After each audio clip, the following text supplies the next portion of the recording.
Are you a leader, manager, entrepreneur, business owner, or knowledge worker? Are you leading people or wondering how to be a better leader in your own life and work? If you are, then you can be experimenting better. Welcome to The Experimental Leader, a podcast that takes a look at the ways leaders are experimenting in their own work. Hosted by Melanie Parrish, we dive into real-life conversations about how people might be using a scientist's mindset and experimenting in their work. Shift your leadership into something that works better. Join us on The Experimental Leader today. Hey, it's great to be here with you live on the Experimental Leader podcast today. I always want to give you a copy of my book, and I'm going to do that later. I'm hoping that somebody, here it is. If you go to digitalbook.experimentalleader.com, you can get a free copy of the digital book, The Experimental Leader. I would love for you to read it and look at it. There's a chance to buy a workbook if you want that sort of experience. I'm going to do it right at the top of the hour because I always forget to give it to you, and I don't want to forget today.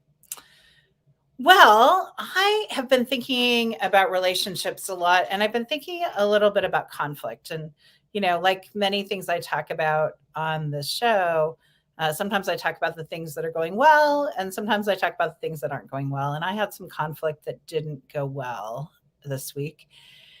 And I've just been thinking about what that means and what it means in terms of leadership and what my role is in it.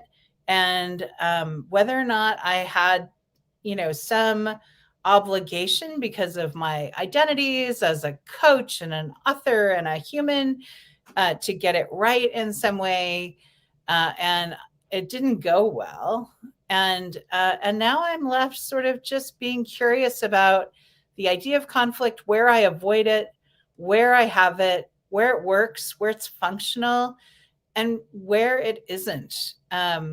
And I'm sure you have these things that happen around conflict, either by avoiding it or by having it. And so I really want to challenge you this week to just really think about it for yourself. Where do you run toward it? Where do you walk away from it? Where does it serve you as a leader? Where does it not serve you as a leader? And I'd love to hear from you if you have any epiphanies or want to explore more deeply how conflict shows up in your life and how you grapple with it. Because I think this is a huge part of leadership, because leaders have lots of big and important relationships, and conflict shows up in relationships. And I'm super excited about our guest today. My guest is Sean Castrina, and he's a best-selling author. He's a serial entrepreneur, and he's the host of the 10-Minute Entrepreneur podcast. And he started his first company at the age of 23, and he has not stopped since. His book came out last April called Developing the Entrepreneur Within. And today, Sean and I are going to talk about conflict too, because I want to make sure we get a chance to explore what he knows in this arena too. So Sean, I am so excited to welcome you to my show today. Great. It's great to be here, Melanie. Let's talk about some conflict. Let's talk about conflict. Well, I asked you before we started today, and you said, I get paid to do three things. Can you tell us those three things? Yeah, I realize, now 25 years into this, I get paid to deal with people and all the people dynamics, employees, customers, employees arguing among themselves, whatever the case may be, partners arguing. So people, problems, I get solve problems. And I always say I solve the problems that nobody else can solve. I always get the biggest problems and the biggest consequences. And then to deal with profit, I have to manage money. You hope that you're dealing with profit. But, my ability to manage money, solidifies and fortifies the company. But 75% of it's people. Yeah, people is the big issue. I really loved when you were talking about that. And I was thinking, I wonder what I get paid to do. And I think they're very similar challenges, actually. So when you think about conflict as a leader, like let's, it is a leadership podcast. So like if you think about it as a leader, what do you think about in terms of a leader's obligation to conflict? I'm at the point where I really feel like there's always an opportunity for me to have conflict, because one of the companies I own is in construction, which is funny because I always joke I can't put together a 3-piece birdhouse. I was talking to a client this morning and I literally was joking on how little I know. And she's like, well, why did I hire you all? It was kind of being funny. And I said, because I'm the general.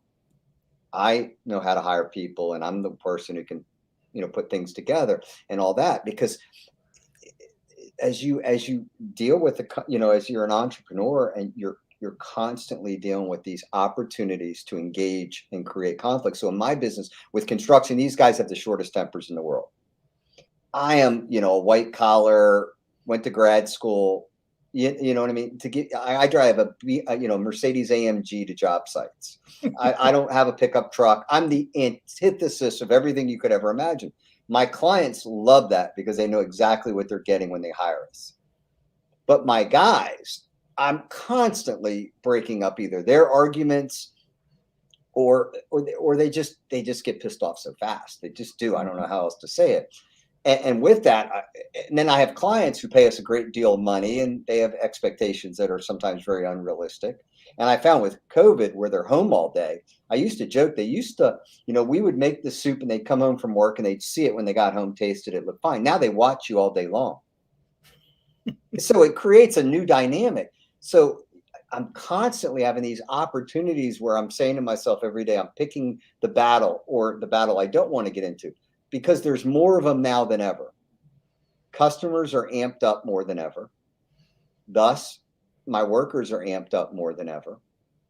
And it's just, I have to pick the battle. So I have to say, I have rules of engagement I talk about. There's certain rules one rule is just one general rule is I never get into the mud with a pig. I never fight with a pig because they're far more comfortable. My point is that I'm not going to fight with somebody that knows not going to play by any what we would consider rules. That's really interesting. Yeah, there's certain rules in arguing. Example, I could fight with you. I'm not going to bring, if I know something that you and your spouse aren't getting along, I'm not going to take a cheap shot. You know what I'm saying? Let's say that you didn't work out really well at your last job. And I know that because of the interview process. So I'm going to get in an argument with you and I'm going to throw that in. Well, you didn't get along with your last boss. No, I don't take cheap shots. But they will. So if I know like a person's like that, and I have people like that, and I know it. Like I know if I get into it with them, I know where it could potentially go. So I try to avoid those conflicts. So let me ask you really quick, why do you try to avoid those conflicts? Because I always say, what am I gaining? Yeah. I always say you can't fix stupid. You can't. You cannot fix some people that are 40 years old and just pissed off at everything. They're just some people that's their DNA. They're always a victim and they're always mad at somebody. I'm not saying that's everybody, but in my business, that's probably much more common. So I just go, all right, is this fight really worth having? There are some, listen, I love a knockdown drag out as much as anybody. And my staff says, Sean is the only person I know that could literally eviscerate you without ever using a 4-letter word. Like you will have wished he cursed you out the way he does it. Because he'll intellectually just dismantle your argument. And you'll stand there feeling like you just got, slapped around. I can do that. It's in my wiring, but I got to pick that. Like, what do I gain by it? Like in this situation, if I do that every day, that's an exhausting week. So I've got to pick the battles that matter. I'm curious, what's worth fighting for? Oh, okay. Fighting is if you find someone that it's going to continue. Their behavior has to change. Like they're becoming a cancer within your organization. And all you're doing is allowing them to get worse.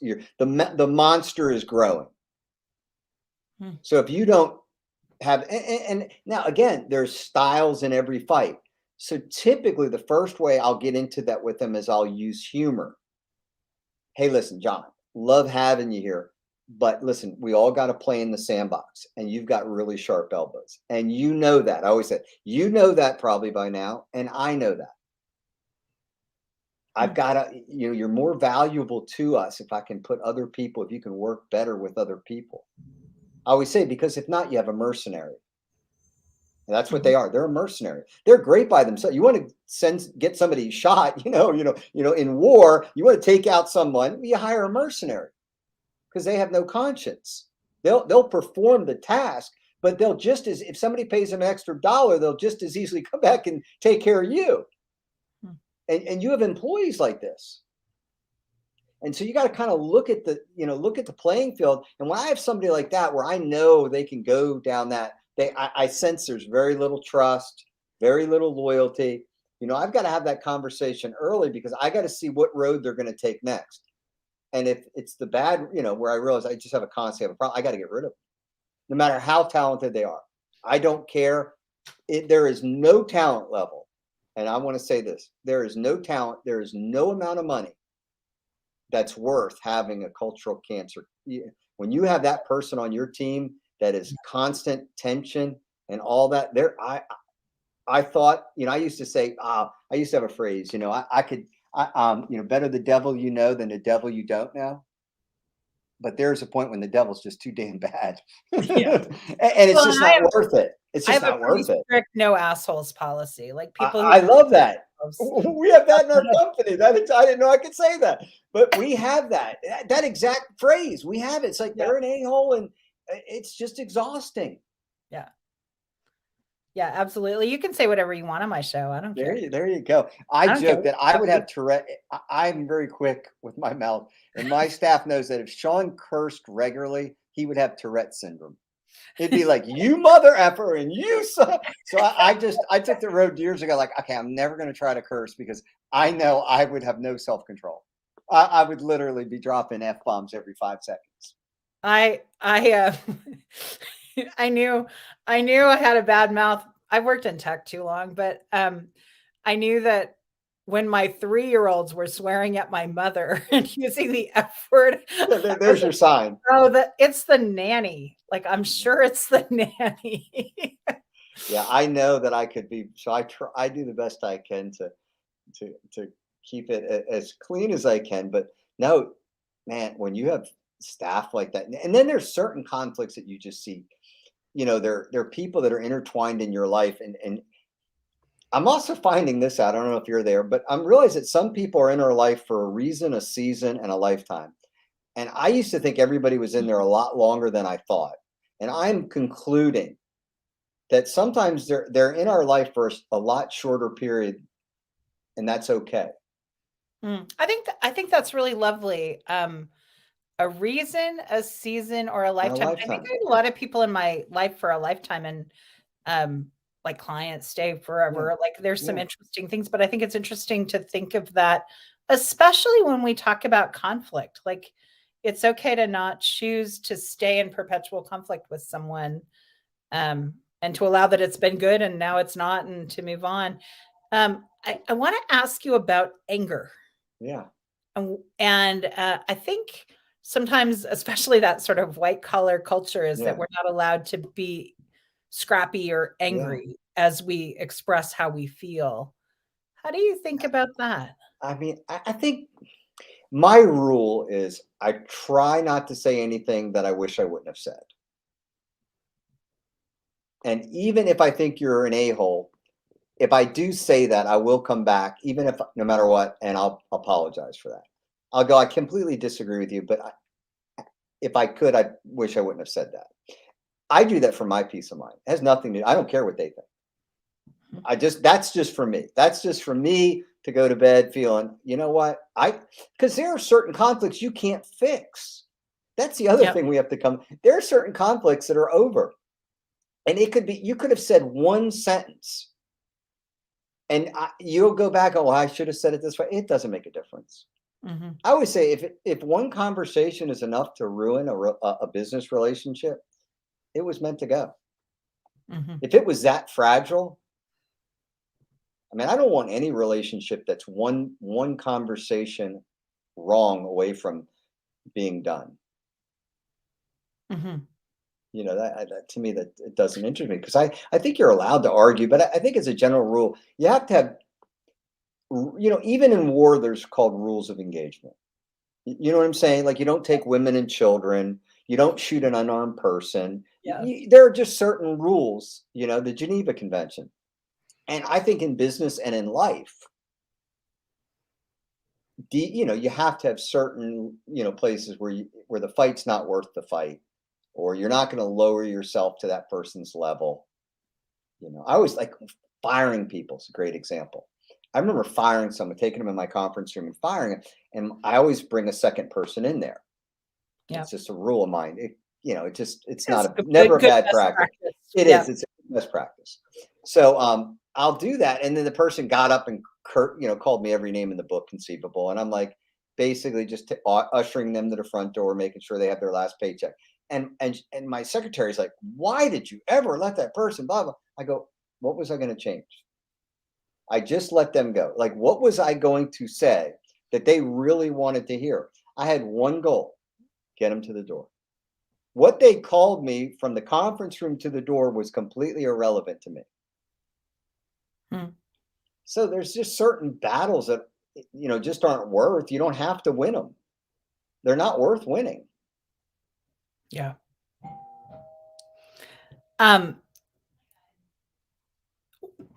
Where do you think, I always like to talk about gender and race around these kinds of topics, because I think you and I are both white people, but Yeah. I think, I mean, at Yeah. least that's Yeah. how Last I checked. we appear. Yeah. But I don't want to leave those conversations Yeah. out, because I think the stakes are higher around race and gender sometimes. What do you see from your vantage point when you think about those topics? I mean, there's anybody who thinks that you don't have to talk differently. I don't think I talk differently, but I think over the last 5 years, I would definitely view every conversation through a different lens of, could it in any way be interpreted in such a way? Like, so I would, there's no question now, like, I like to think I'm a funny person by nature. I've done stand-up comedy, so I could be very funny, but I don't, there's certain subjects matters wouldn't touch anymore. And even dealing with, you know, certain, different, people that are different to me, I don't even try to, man, you definitely have to look and consider what you're going to say. I just think that's reality. And if we think about even reversing it, and you think about what the challenges might be for someone who has is of a different race, Yeah. who isn't white, or women, for example, as leaders, how do you think they should, like, what can we shed light on? What can you shed light on about what you see in your experience about what they should think of when it comes to conflict? My one rule is this: is that I don't ever want to assume a role of somebody that I can't assume the role of. So I don't know how an African American would feel, and I don't know how a woman would feel. I am allegedly, and it's good reason to say, a white male. So I have had all the privileges, and all the benefits of the doubt. So for me to, get in, to assume, I don't even, want to try. I mean, do I think it's climbing the ladder is harder, and has been probably for different people? Yeah, I think you'd be ignorant not to just look at the, the numbers of that. Yeah. But I always say it's getting better every day. Is it where we should be? But it's getting better every day. And where I say to that is that, if people want to go down, I go, we do have a female vice president, and we did have a 2-term Black president who got a majority of the votes and was highly liked regardless. So we're further than we've ever been. It's a constantly improvement. Is it perfect? I'm not, golly day, no. Nobody says that, but it's moving in the right direction. And so with that being said, I think that we've gone back further in the last few years. We've repressed. I felt like there was a time we were maybe moving in a better direction. I think it's worse than it's been in my lifetime. Well, and I'm quite aware that, you know, different cultures do conflict differently. Yeah. And I think, you sort of alluded to it from Yeah. your white collar perspective. Yeah.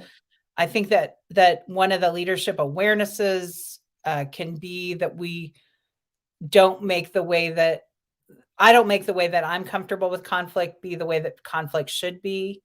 That people can approach these things differently. They can approach challenges differently. They can communicate differently. They can play differently. Yeah. My wife would avoid conflict. Like her approach would be pretend it's never there. If you never have I always joke with her. I said, the way that you do it's like the 5-year-old. If you cover their eyes, they don't see it. You're not there. I mean, they can hear your voice, but where's mommy? Because you put the hand right up in front of there. That would be her approach. Avoid it What at do you all. think the impact is of avoiding conflict? I know I do a lot of personality profiling, and there's definitely personality profiles that are more likely to avoid conflict. I think that's all, like in my wife's situation, it's like kind of all she saw growing up. They never talked about anything. There was always an elephant in the room and nobody ever talks about it. And if I stereotype myself, I'm Italian. Italians just argue. We're at the dinner table. My wife will be like, I go, but it was over in 5 minutes. We banter and it's out, and 5 minutes later you're hugging. That's just the way that we do it. It's not the end of the world. We don't take it personal. And I'm used to seeing that where you kind of let it fly. And I like my friend one time talked about in his house. He said, how did we fight? He said, we fight loud, we fight vulgar, and then we make up. He said, we're loud, we're vulgar, and we make up. He goes, but if you saw it taking place, you'd never think we were going to make up.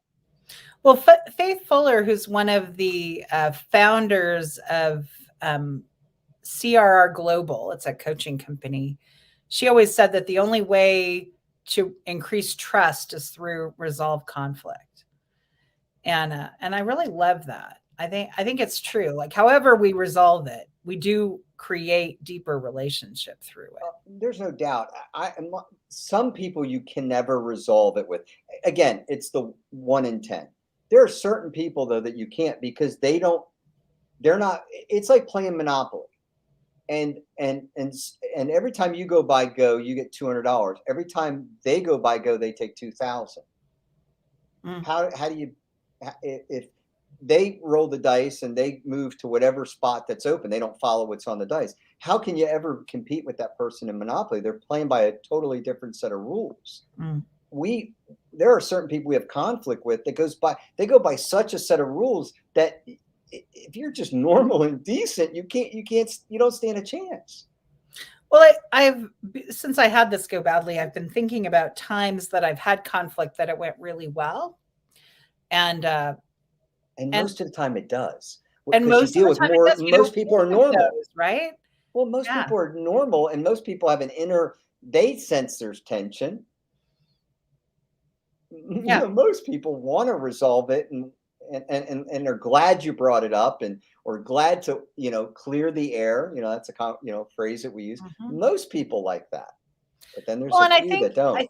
I think that it's also like at the heart of it. What I've realized is one of the key indicators of whether or not it's going to go well if you have to talk about a problem is, like, do you literally care what the person feels? Do they care what you feel? Like, that's the rule of a mercenary. There's what I'm talking about, the circus. Yeah. You have certain people that do not care. Yeah. It's Period. really hard. Yeah. It's like, and there's people that want to extract value out of other people as if they're, a factory or a machine. And it's all in there. I think some people are takers, as we would say. Yep. They take until there's nothing left to take.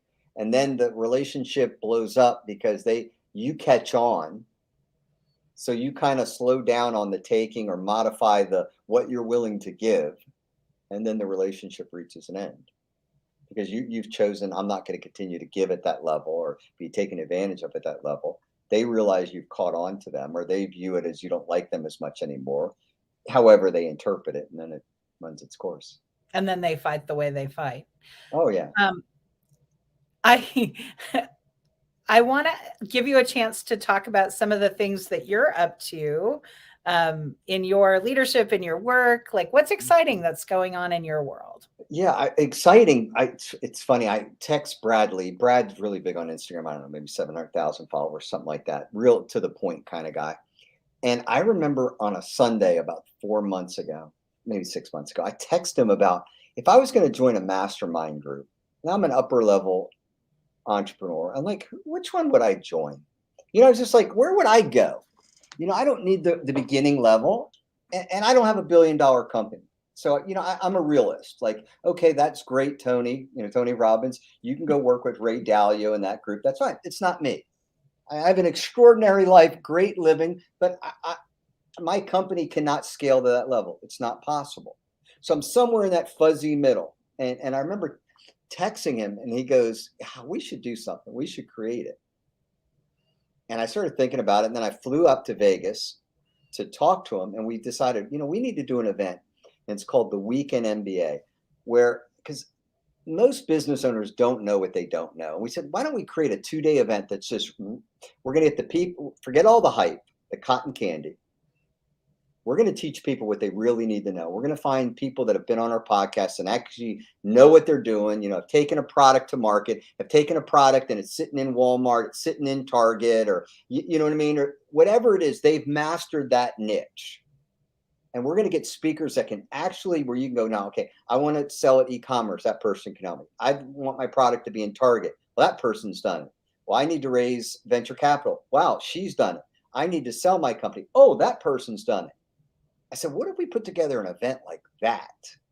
And he and I were just brainstorming in his conference room. We came up with the Weekend MBA, and we're doing it. It's this April 29th and 30th. So if you go to www.theweekendmba, you can get it. It's at my beautiful Hilton Miami, 29th and 30th. And I think it's a unique event. I've been to so many things where it's nothing but hype. It's hype. And I always say it's cotton candy. You got to tell me what to do and how to do it. You've identified the problem. Okay, well, tell me what I need to do and how I need to do it. And don't make it a course I have to buy while I'm there, where they give you just enough of it to let you know they're an expert. And then for another $2,000, they'll solve the problem for you. No, we're going to do everything we can to help you while you're there. Mm-hmm. So it's a unique concept. Amazing. Yeah, we feel like it is. We feel like it's unique. It's like he and I were both sitting there going, hey, listen, you don't need the money and I don't need the money. And that makes this a unique opportunity. So we can who should come to your event? I think anybody who's, not doing $50 million in their business. I always say, let somebody help them with the billions. It's not me. I haven't done a business like that. But if your business is not growing at the level, you're missing something. You don't know quite what it is, but this is amazing. 91% of all businesses don't hit $1 million. Mm-hmm. So I'm like, what does the 9% know that the 91%? So that's a real good start. Well, my business doesn't even do $1 million, or my business doesn't do 10 million. Okay, they're kind of the benchmarks for. I feel like we could be of tremendous help to that. You need help over 100 million. Okay, we'll pass on that, but that is only like 1% of 1% of all the businesses left. So we feel like there's a tremendous amount that are sub 50 million in revenue. We feel like that's the person we could really help. Thank you so much for being on the show. It's been fabulous to have you. What an interesting conversation about conflict. It was good because we came up with it right before we started. So this is as genuine a conversation as you could possibly have, the one her and I had. Yeah, this was fantastic. Thank you for being here. Great. Well, thank you. Well, it's been great talking with Sean. I really am so grateful for the thoughts that we explored on here. I think as leaders, we have to be thinking about who we are. We have to be thinking about who someone else is. We have to be thinking of what fight we pick, what we are invested in, what we're not invested in. And I really challenge you to experiment with the conversations you need to have and also with who you are in those conversations, so that you can have the most positive, productive conflict possible, so that you're taking it somewhere, so that you're developing skills and then experimenting differently with the way you approach it to see what works for you and what doesn't. It's been great having you here today and being with you. Go experiment. Thank you for joining us on another episode of The Experimental Leader.